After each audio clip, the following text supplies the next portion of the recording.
ഞാൻ അന്വേഷിച്ച് മീരമോൾക്ക് ഒരു മെഡിക്കൽ റെപ്രസെൻറ്റേറ്റീവായ എന്തോ അടുപ്പമുണ്ടെന്നാണ് കേൾക്കണത്. മാർട്ടിൻ എന്തോറ്റാണ് അവൻ്റെ പേര്. ആ വീഡിയോ എടുത്തത് അവനാകാനാണ് സാധ്യത. പക്ഷെ വീഡിയോ എങ്ങനെ പുറത്തു പോയെന്നാണ് അറിയാത്തത്. അതറിയണമെങ്കിൽ അവനെ കയ്യിൽ കിട്ടണം.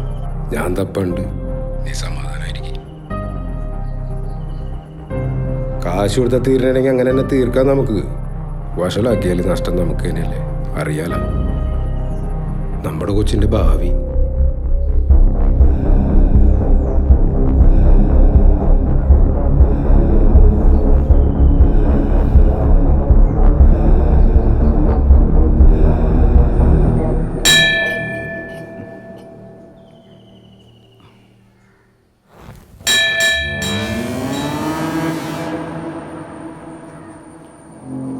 വരൂ.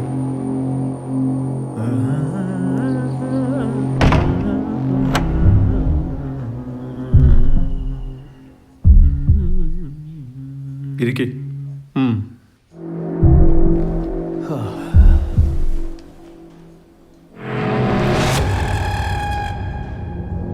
എന്താ നിന്റെ പേര്? പേരിലൊക്കെ എന്ത് ഇരിക്കുന്നു സാറേ? ഇതിലെന്താ നിന്റെ റോള്? പേര് പറയാൻ പേടിയാണോ നിനക്ക്? സൂരജ് എന്നാ പേര്. അത്യാവശ്യ സെറ്റിൽമെന്റുകൾക്കൊക്കെ ഇടനിലക്കാരനാണ്.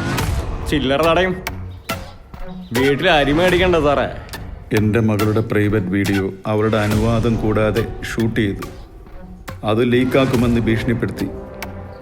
എൻ്റെ കയ്യിൽ നിന്നും വാങ്ങുന്ന പണം കൊണ്ട് നിന്റെ വീട്ടിൽ അരി വാങ്ങിയാൽ നിന്റെ തന്തയുടെയും തള്ളയുടെയും വിശപ്പ് മാറൂടാ.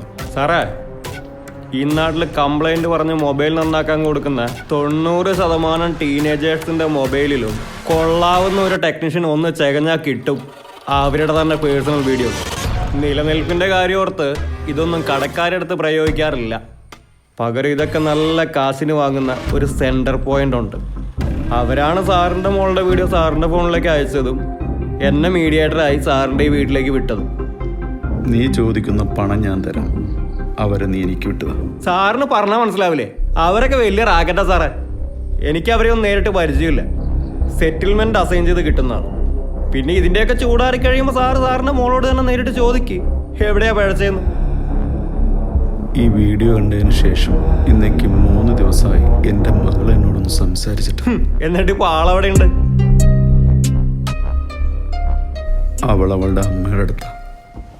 ആ, എങ്കിൽ സാറ് പോയി പോലീസിൽ കംപ്ലൈന്റ് ചെയ്യും. അതാവുമ്പോ നാളെ മുതൽ എല്ലാ സൈറ്റിലും സാറിന്റെ മോളുടെ വീഡിയോ കിടന്ന് ഓടിക്കോളും.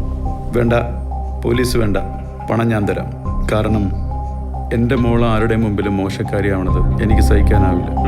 പക്ഷേ ഒരു കണ്ടീഷൻ, ഇനി ആരും ആ വീഡിയോ കാണാൻ ഇടവരരുത്. ഇല്ല.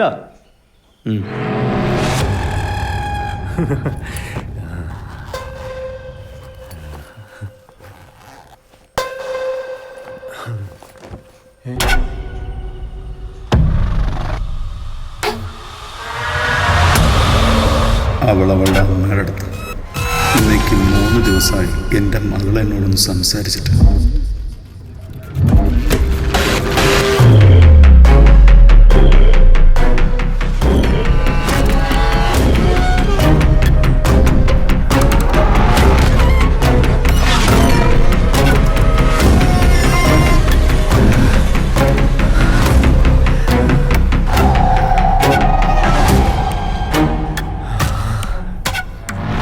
മാർട്ടിൻ,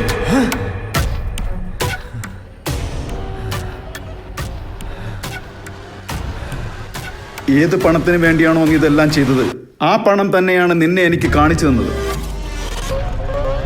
ആ പണത്തിലേക്ക് ഞാൻ വിരൽ ചൂണ്ടിയപ്പോൾ നിന്റെ കണ്ണിലുണ്ടായ തിളക്കമുണ്ടല്ലോ, അത് മതി എനിക്ക് നിന്നെ തിരിച്ചറിയാൻ.